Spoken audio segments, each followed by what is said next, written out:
hello and marhaban from the sunny and quite warm, as you can tell, Baghdad. Today I'm going on a trip to the city of Babylon, the ancient empire of Babylon. I had no idea actually that it used to be located here. It's close to Baghdad, it's about 1 hour or so away. I'm taking this taxi here. It was quite an adventure to find a taxi to get there. Anyway, I'm here in a taxi and I think it should take about an hour or so, maybe 2, it depends on the checkpoints. Yeah, I'm quite excited about it. You know, I like ancient empires and I hope you like them too, because we'll see some today. By the way, the taxi costs 15,000 dinar, which is about 12 euros, I think. $12, pretty much the same. Yeah, there should be buses going there, but I don't see any buses, and they told me that they are known today.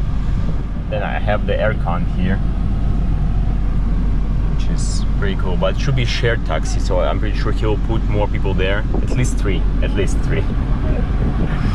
Yeah, and if there is a woman coming, normally she sits in front in order not to sit with the men, you know, so I'll have to change the seat to the back. Anyway, my goal is to get to Babylon, and to explore. So, see ya. أهلي معكم اليوم.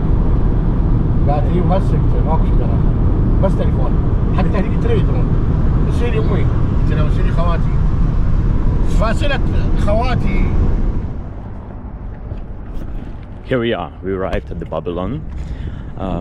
I just bought a ticket. I spoke to the guy that takes care of the site. Basically, his father is the archaeologist, and the whole family is into archaeology and history.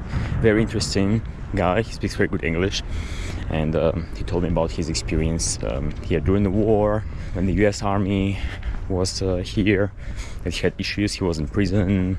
He was beaten because he spoke against the American presence here in Iraq. But very authentic, very real guy, I have to say. And he gave me food, he gave me tea. He spoke a lot about the history of Babylonians, what do you call them, used to have. Very interesting. So now I'm walking down this alley and I'm about to reach the gate, which is called the Ishtar gate. So while we are walking there, I will tell you a bit about the history of Babylon. So Babylon used to be an ancient city located on the lower Euphrates River in the southern Mesopotamia, within modern-day Hilla, the city of Hilla in Iraq, where we are right now. It's about 85 kilometers south of Baghdad. Babylon functioned as the main cultural and political center of the Akkadian-speaking region of Babylonia. Babylonia, the ancient empire, very powerful. And in fact, there were two Babylonian empires. There was one empire that existed from the 19th till the 16th century before Christ, and the other one, which was the old Babylonian empire, as we call it in English, and then the other one, which existed from the 7th to the 6th century before Christ, which is the Neo-Babylonian Empire.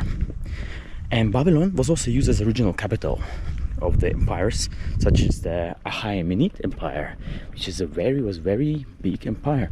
If I'm not mistaken, right now it was also associated with the ancient Persia.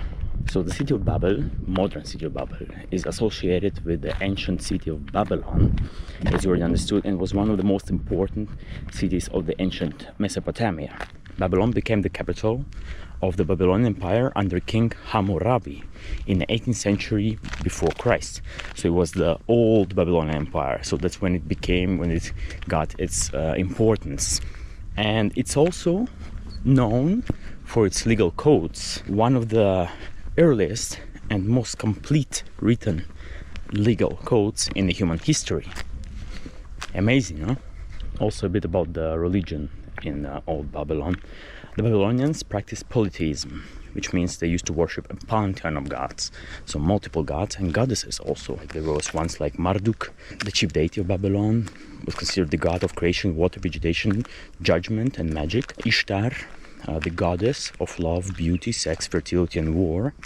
Anu, Enlil, Ea, so a bunch of gods, as you can tell. And we are approaching the gate that is dedicated to Ishtar, and the gods used to be depicted as animals, but animals with the features of different species.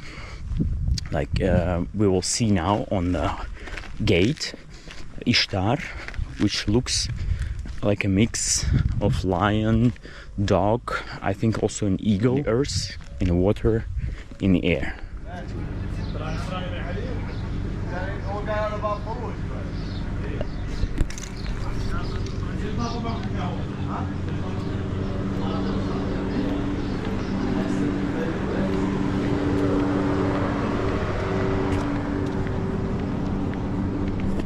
So that's it. You see the gate behind me? This is the Ishtar gate, dedicated to the goddess Ishtar.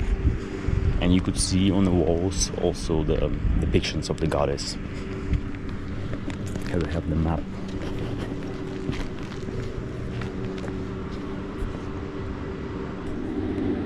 This is how they saw the world back in Babylon, huh? So here you have the street of procession. You can read the description, what it means. And as you can tell, it was rebuilt in the second Babylon Empire, the new one, which was existed in the 7th century before Christ. So what we will see here is a mix of two empires, the old Babylon Empire and the new Babylon Empire. Southern Palace. Look, it's so quiet here.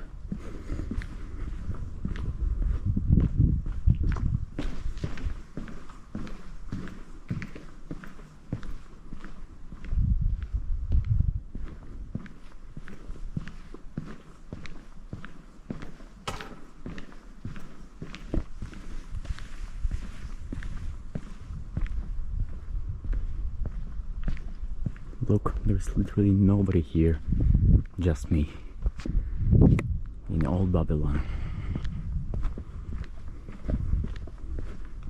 You can only imagine what used to happen here, in this place we're walking right now. Good and bad things, happy and sad events, but now it's all quiet, there's nobody here.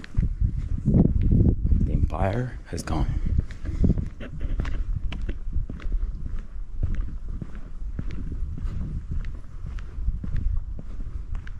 How massive it is.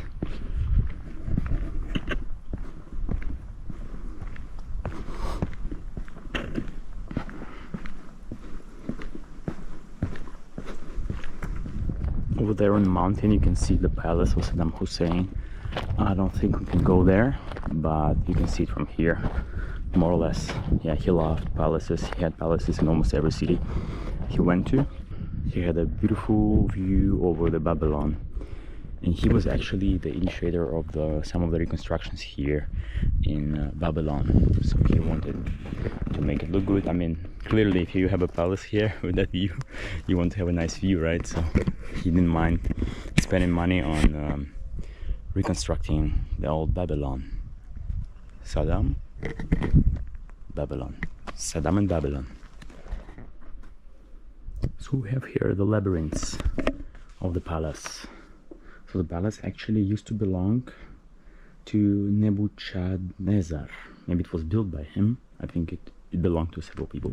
One thing that disappoints me a bit is obviously the trash all around here. I mean, you can only imagine how much importance this place has. And then it's kept in such a condition. I think it's not really acceptable, especially if you pay for a ticket $20. I think someone should take care of this.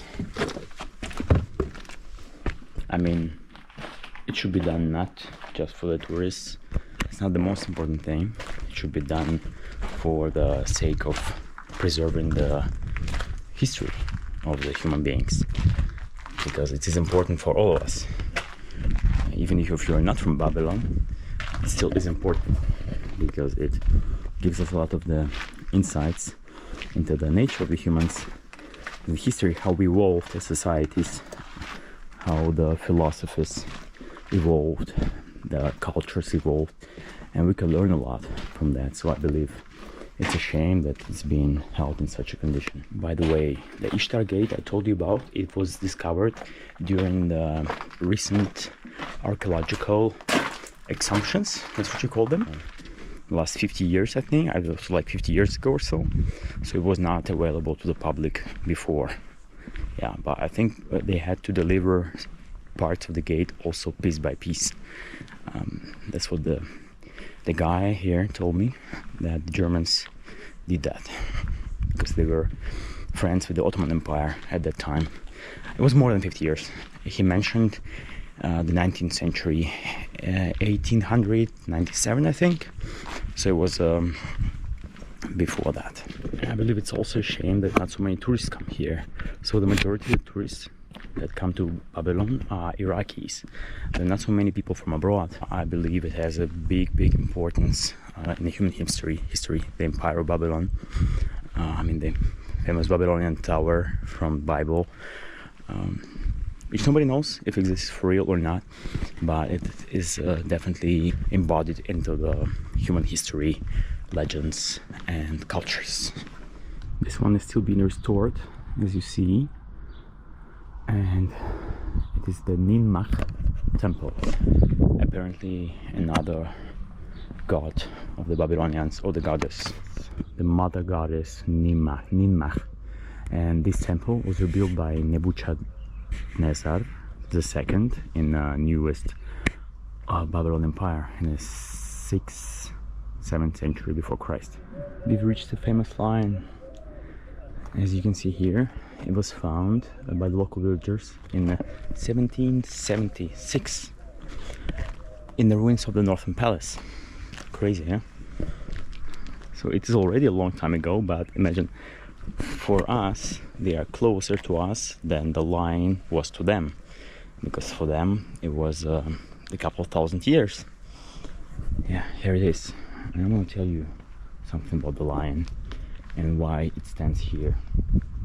So, Lion of Babylon is a significant symbol in ancient Mesopotamian culture, particularly associated with the city of Babylon, where we are right now. So it stands for, first of all, symbol of power and protection. The lion symbolizes strength, power and dominance. In Babylonian culture, it was often used to represent the might of the empire and its rulers. It was believed to be a protective figure, guarding the city. Connection to Ishtar. The lion is closely associated with Ishtar, the goddess of love, with seeing the gate dedicated to her. And Ishtar was often depicted riding or accompanied by lions, highlighting her formidable nature and her role as a warrior goddess. Royalty and majesty, clearly. This is not just in the Babylonian culture, but maybe it was adopted by the more modern cultures later on. Lions were considered royal animals, and their imagery was used to convey the grandeur and authority of the Babylonian kings. The lion symbolized the king's role as a powerful and just ruler. So while we're standing here, I want to talk to you a bit about the hanging gardens of the Babylon, which are a story that is not clear whether it was true or not, but it used to be one of the 7 wonders. It is still one of the 7 wonders of the ancient world, in fact. They were supposedly built in Babylon. Google Maps says they're here, but I doubt that's the exact location, because their existence and exact location are subjects of debate. But they are often attributed to King, again, our guy, Nebuchadnezzar II, the same guy that built the temple for the goddess. I think he liked to build stuff. Alright guys, I'm back at the hotel and I want to draw some conclusions from this day, okay? I met some very good people, very nice people, kind people. And yesterday it was not my best day, I would say. The trip to the mosque and trip to the palace of Saddam Hussein. It should not always be like that. If you meet some bad people, it doesn't mean that everyone is like that. I think the religious events are not for me. The religious events here in Iraq, I wouldn't go there again, to be honest. But other than that, history, it's wonderful. Yeah, so let me know how you like this video.